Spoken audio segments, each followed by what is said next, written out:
British universities are in crisis. Nearly half are running deficits, and by next year 72% could be spending more than they earn. Some have just 1 month's cash left in the bank.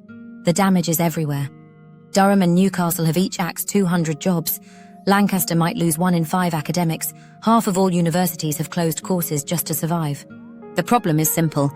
Tuition fees have been frozen at £9,250 since 2017. If they'd kept up with inflation, they'd be nearly £15,000 today. The government finally allowed a tiny increase this year, just £285 more, but it's nowhere near enough. Here's the twist. British universities have long had some of the world's biggest budgets. Only Luxembourg and America spend more per student, but much of that money was wasted.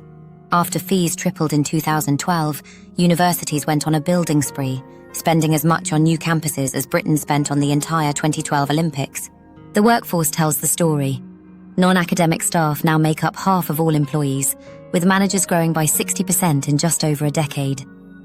Australia educates half as many students using a quarter as many institutions. Universities defend themselves, saying they meet high expectations. British students expect an elite experience that's normal nowhere else. There are 14 students per teacher versus 18 in other rich countries. Britain has the world's lowest dropout rates. Culture matters too. Unlike elsewhere, fewer than 20% of British students live at home, driving up costs for dormitories and support services. The system's structure makes things worse. Universities compete not by lowering prices, but by building fancier facilities. Students avoid cheaper universities, fearing employers will see their degrees as second-rate. This creates an obsession with global rankings that rewards big spenders over good teaching. The international student crisis has devastated finances. New visa restrictions cut applications by 16%, with Indian students down 20%. Since these students pay up to £26,000 per year and contributed $11.8 billion in fees, the impact has been brutal.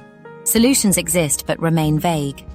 Ideas include lifelong learning accounts for flexible courses or splitting universities into elite research institutions and local teaching-focused ones. The pressures are already visible. The University of East Anglia cut £30 million in spending, reduced courses by 20% and increased class sizes. Only 36% of students now think their courses offer good value. Whether through higher fees, more government funding, or radical restructuring, British higher education needs a new model. Thanks for watching Career Chronicles UK. See you in the next video.